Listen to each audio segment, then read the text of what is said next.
नमस्कार मेरे प्यारे साथियों, स्वागत है आप सभी का हमारे इस यूट्यूब चैनल जीटीएम क्लासेस में। दोस्तों, आज के इस वीडियो में साइंस का मॉडल पेपर मैं आपके सामने शानदार तरीके से प्रस्तुत करूंगा।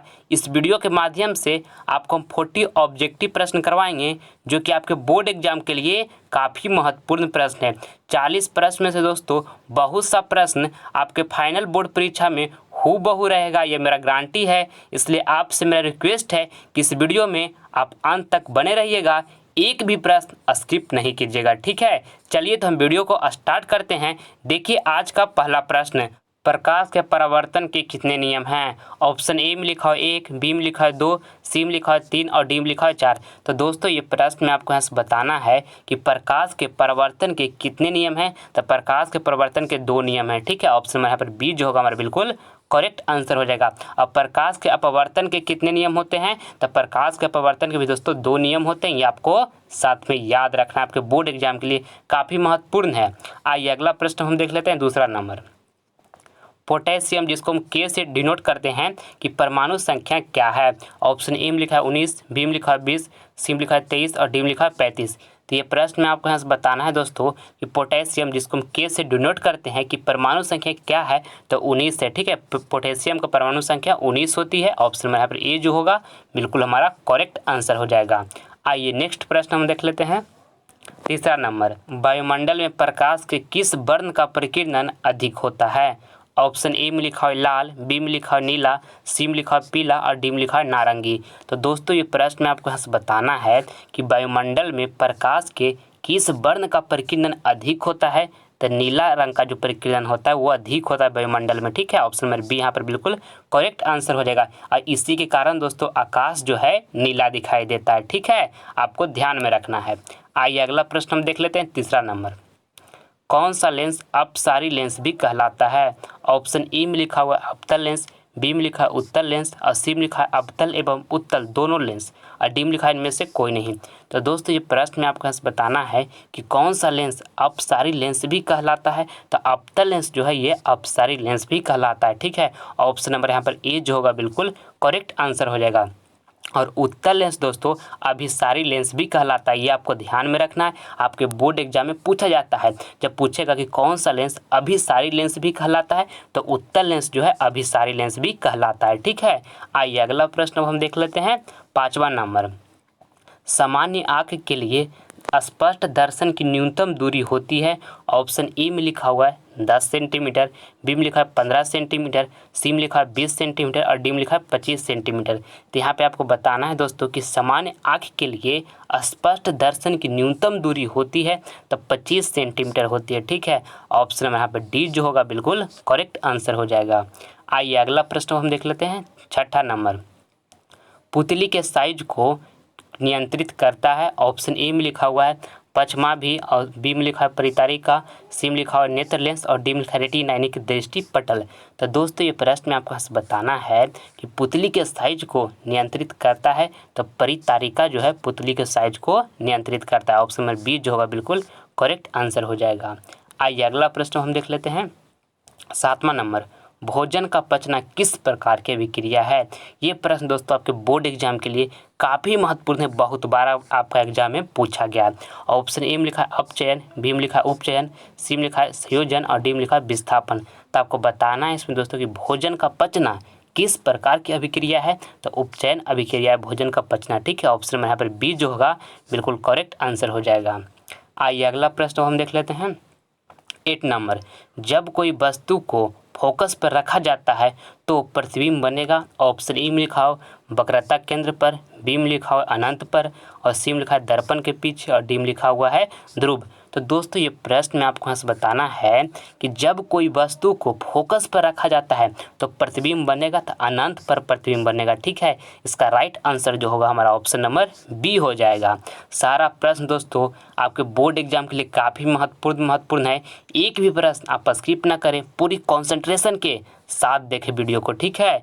देखिए इसमें कहता है कि क्लोरोफिल वर्णक का रंग होता है।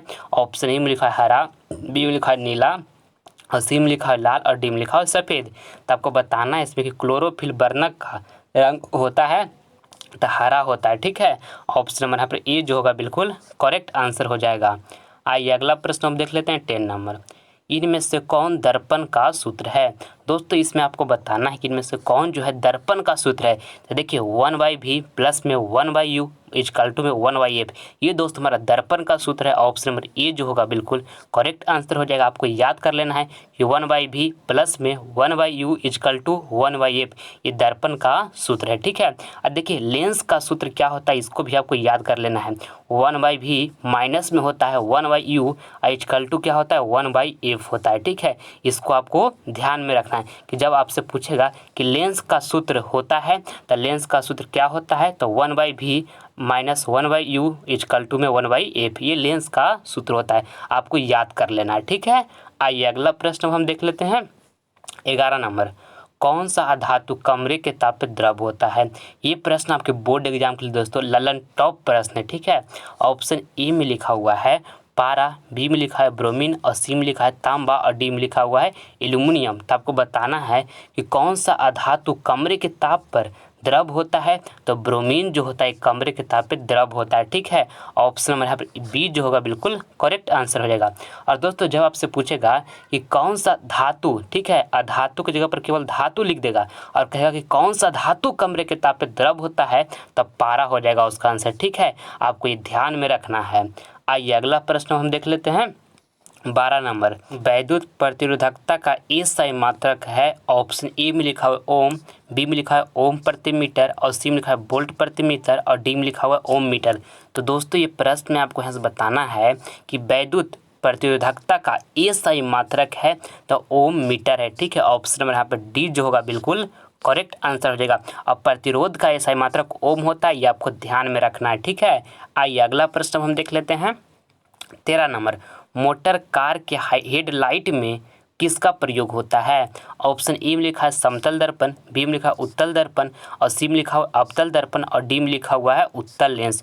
तो दोस्तों ये प्रश्न में आपको यहाँ से बताना है कि मोटर कार के हेडलाइट में किसका प्रयोग होता है, तो अवतल दर्पण का प्रयोग होता है मोटर कार के हेडलाइट में। ठीक है, ऑप्शन नंबर यहाँ पर सी जो होगा बिल्कुल करेक्ट आंसर हो जाएगा। और जब दोस्तों आपसे पूछेगा कि मोटर कार के चालक के सामने कौन सा दर्पण लगा हुआ रहता है, तो उत्तल दर्पण लगा हुआ रहता है। ठीक है, आपको ध्यान रखना इस बात को। ठीक, आइए अगला प्रश्न अब देख लेते हैं 14 नंबर। ग्लूकोज का रासायनिक सूत्र होता है। ऑप्शन ए में लिखा हुआ है C2H5OH और देखिए बी में लिखा हुआ है C6H6O6 और यहाँ पे देखिए सी में लिखा हुआ है C6H12O6 और डी में लिखा हुआ है C6H6। तो दोस्तों ये प्रश्न आपको यहाँ से बताना है कि ग्लूकोज का रासायनिक सूत्र होता है तो C6H12 और O6 होता है। ठीक है, ऑप्शन में यहाँ पर सी जो होगा बिल्कुल करेक्ट आंसर हो जाएगा।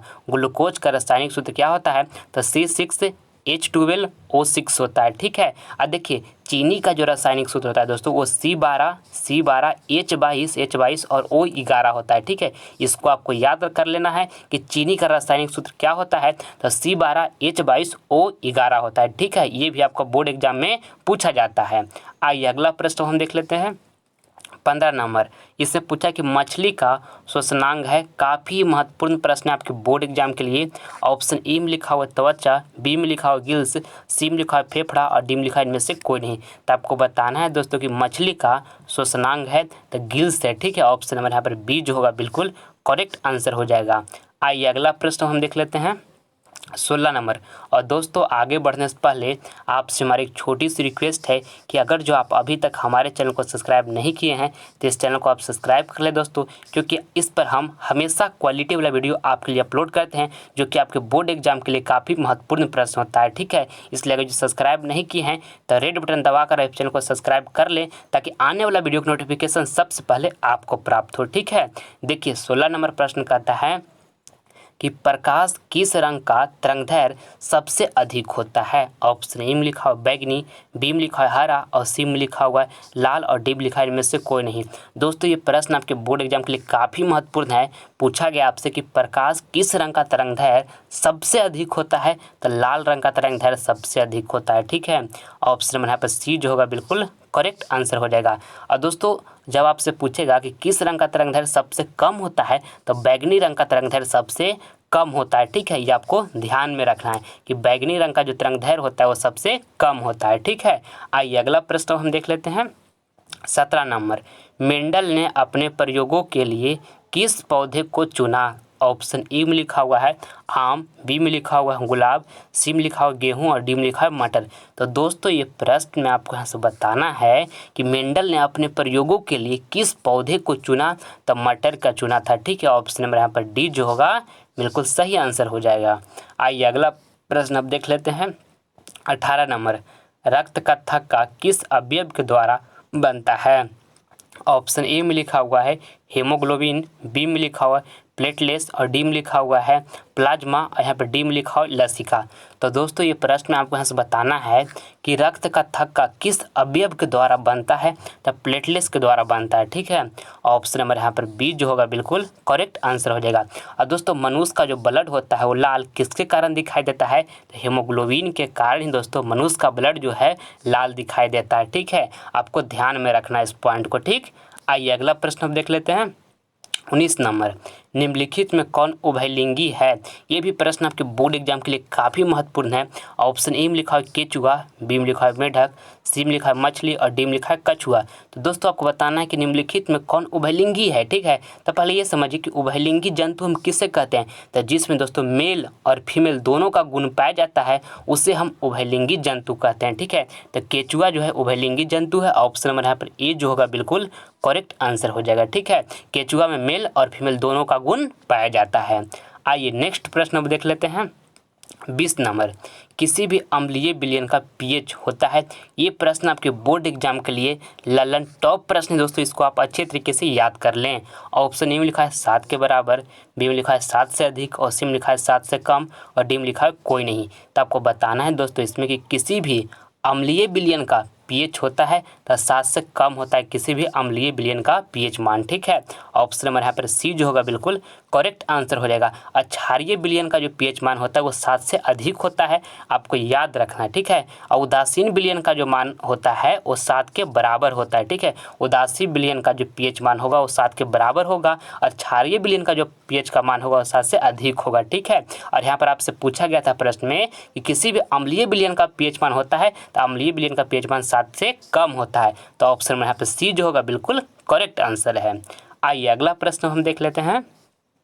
21 नंबर, इसमें पूछा गया है कि विद्युत बल्ब में फिलामेंट तार बना होता है।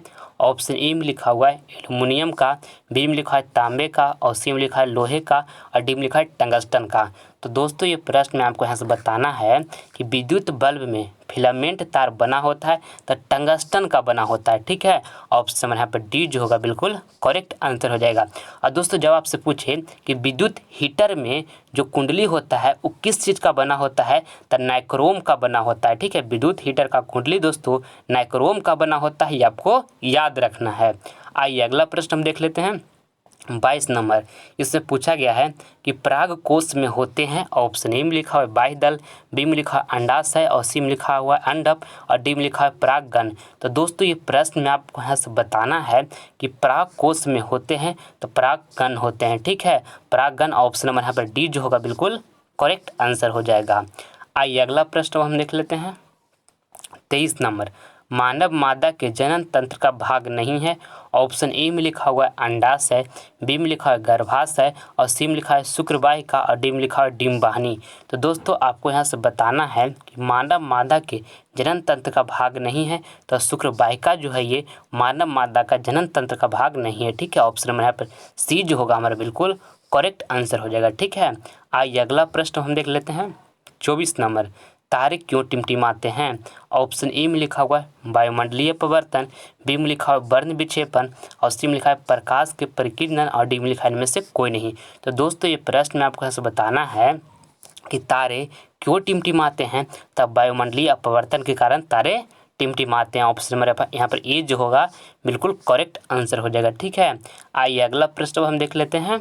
25 नंबर, लघु पतन के समय परिपथ में विद्युत धारा का मान ऑप्शन ए में लिखा हुआ है बहुत कम हो जाता है, बी में लिखा है परिवर्तित नहीं होता है, और सी में लिखा है बहुत अधिक बढ़ जाता है, और डी में लिखा है निरंतर परिवर्तित होते रहता है।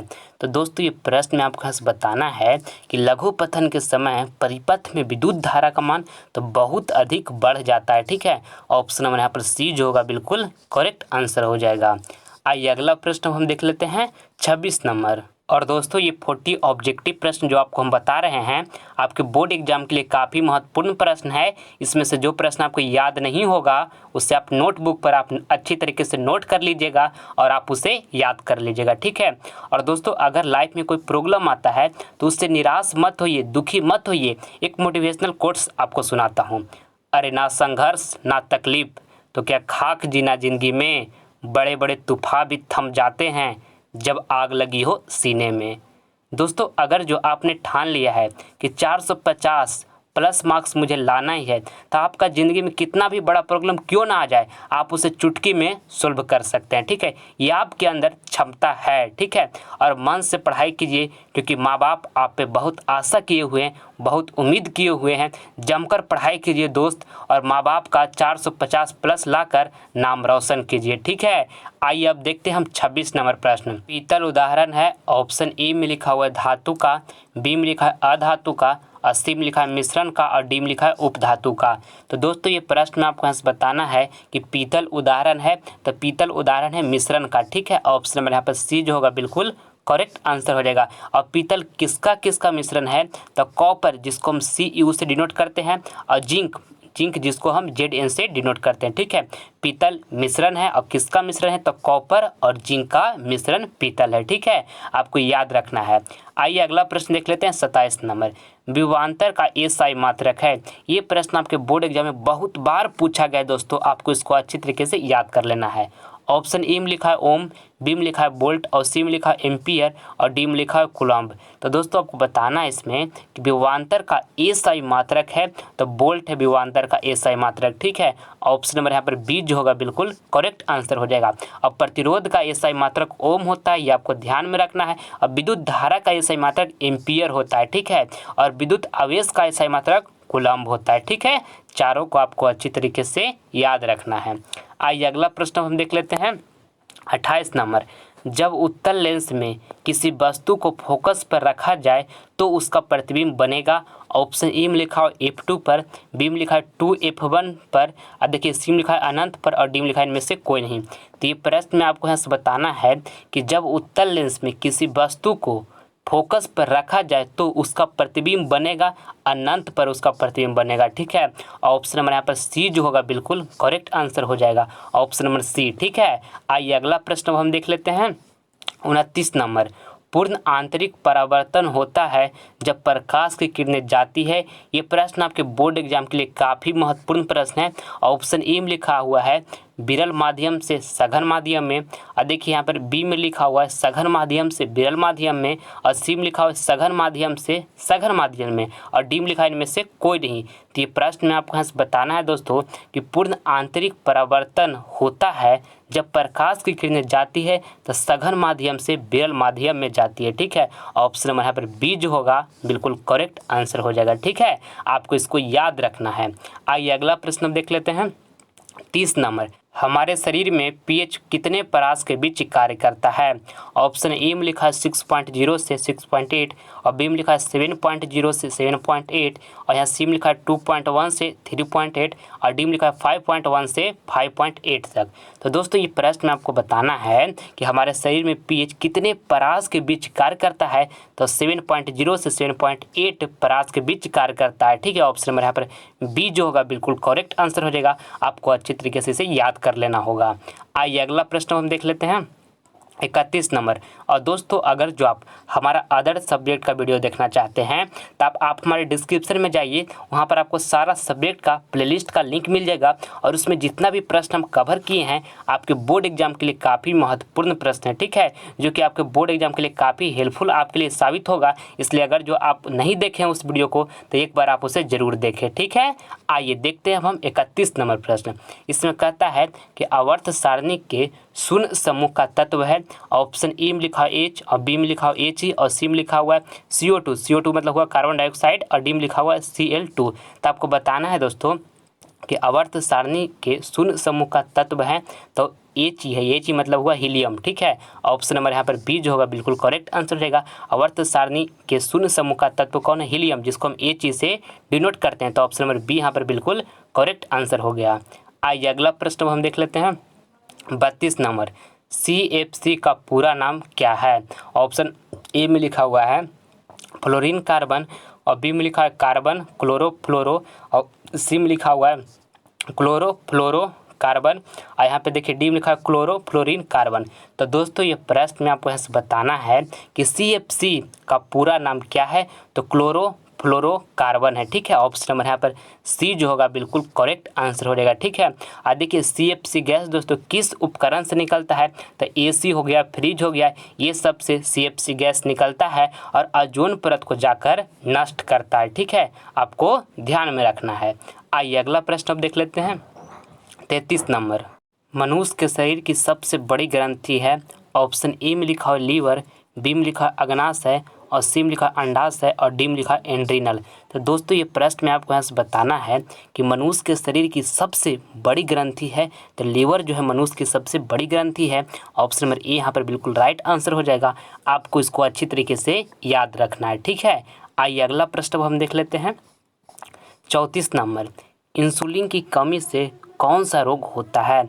ऑप्शन ए में लिखा हुआ है एड्स, बी में लिखा हुआ है बेरी और सी में लिखा हुआ है घेंगा और डी में लिखा हुआ है मधुमेह। तो दोस्तों ये प्रश्न में आपको यहाँ से बताना है कि इंसुलिन की कमी से कौन सा रोग होता है? तो मधुमेह रोग होता है इंसुलिन की कमी से। ठीक है, ऑप्शन नंबर यहाँ पर डी जो होगा बिल्कुल राइट आंसर हो जाएगा। और देखिए विटामिन बी के कमी के कारण दोस्तों बेरी रोग होता है, ये आपको ध्यान में रखना है। ठीक है, और आयोडीन की कमी से कौन रोग होता है? तो घेंघा रोग होता है। ठीक है, अब विटामिन बी की कमी से कौन सा रोग होता है? बेरी। ठीक, आइए अगला प्रश्न हम देख लेते हैं।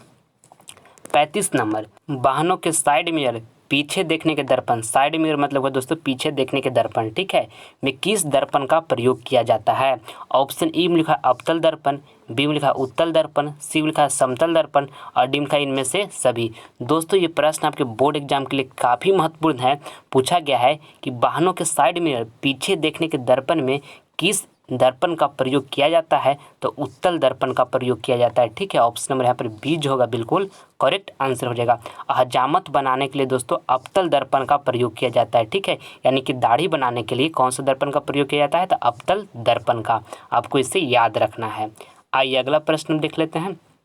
33 नंबर, 33 हो गया दोस्तों, ये 36 नंबर प्रश्न है। ठीक है, 36 नंबर प्रश्न कहता है कि विद्युत चुंबकीय प्रेरण की खोज किसने की थी? ऑप्शन ए में लिखा है मैक्सवेल ने और बी में लिखा है फ्राडे ने और सी में लिखा है एम्पियर ने और डी में लिखा है फ्लेमिंग ने। तो दोस्तों इसमें आपको बताना है कि विद्युत चुंबकीय प्रेरण की खोज किसने की थी? तो फ्राडे ने की थी दोस्तों विद्युत चुंबकीय प्रेरण की खोज। ठीक है, ऑप्शन नंबर यहाँ पर बी जो होगा बिल्कुल करेक्ट आंसर हो जाएगा। आइए अगला प्रश्न देख लेते हैं। देखिए 37 नंबर प्रश्न देखिए, इसमें पूछा गया है कि मैग्नीशियम पाया जाता है। ऑप्शन ए में लिखा है क्लोरोफिल में, बी में लिखा है लाल रक्त कण में और सी में लिखा है वर्णिक लवक में और डी में लिखा है श्वेत रक्त कण में। दोस्तों ये प्रश्न आपके बोर्ड एग्जाम के लिए काफ़ी महत्वपूर्ण है। पूछा गया कि मैग्नीशियम पाया जाता है, तो मैग्नीशियम क्लोरोफिल में पाया जाता है। ठीक है, ऑप्शन नंबर यहाँ पर ये जो होगा बिल्कुल राइट आंसर हो जाएगा। और पेड़ पौधों की दोस्तों पत्तियां हरा किसके कारण होता है? तो क्लोरोफिल के ही कारण पेड़ पौधों की जो पत्तियां होता है हरा होता है। ठीक है, आइए अगला प्रश्न हम देख लेते हैं। 38 नंबर, मस्तिष्क उत्तरदायी होता है। ऑप्शन ए में लिखा हुआ है सोचने के लिए, बी में लिखा है हृदय स्पंदन के लिए और सी में लिखा है शरीर का संतुलन बनाने के लिए और डी में लिखा है सभी के लिए।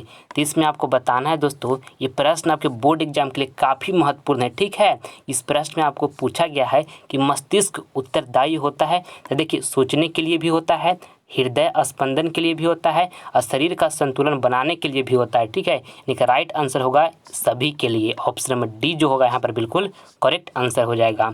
आइए अगला प्रश्न हम देख लेते हैं।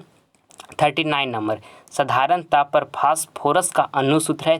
काफ़ी महत्वपूर्ण प्रश्न है आपके बोर्ड एग्जाम के लिए। इसमें ऑप्शन ए में लिखा है पी और बी में लिखा है P2 और सी में लिखा है P3 और डी में लिखा है P4। तो आपको बताना है कि साधारण ताप पर फास्फोरस का अनुसूत्र है तो P4 है। ठीक है, ऑप्शन में यहाँ पर डी जो होगा बिल्कुल करेक्ट आंसर हो जाएगा। आइए अगला प्रश्न देख लेते हैं। 40 नंबर इसमें पूछा गया है कि 1 HP यानी कि आवेश शक्ति बराबर होता है। ऑप्शन ए में लिखा है 746 वाट, बी में लिखा है 736 वाट और सी में लिखा है 767 वाट और डी में लिखा है इनमें से कोई नहीं। तो आपको इस प्रश्न में बताना है कि 1 HP बराबर होता है तो 746 वाट होता है। ठीक है, ऑप्शन में यहाँ पर ए जो होगा बिल्कुल राइट आंसर हो जाएगा। आपको इसे याद रखना है। आइए अगला प्रश्न देख लेते हैं। अगला प्रश्न हमारा HW का प्रश्न है दोस्तों, ये आपको होमवर्क में दिया जा रहा है। ठीक है, इसका जवाब आपको कमेंट बॉक्स में देना है कि चारों ऑप्शन में से कौन ऑप्शन बिल्कुल सही जवाब होगा। प्रश्न कहता है कि शुद्ध जल का pH मान कितना होता है। ऑप्शन ए में लिखा है 4, बी में लिखा है 5 और सी में लिखा हुआ है 6 और डी में लिखा है 7। तो चारों ऑप्शन में दोस्तों जो ऑप्शन आपको सही लगेगा उसका जवाब आप हमारे कमेंट बॉक्स में ज़रूर दीजिएगा। ठीक है, आपका कमेंट का हम रिप्लाई ज़रूर देंगे।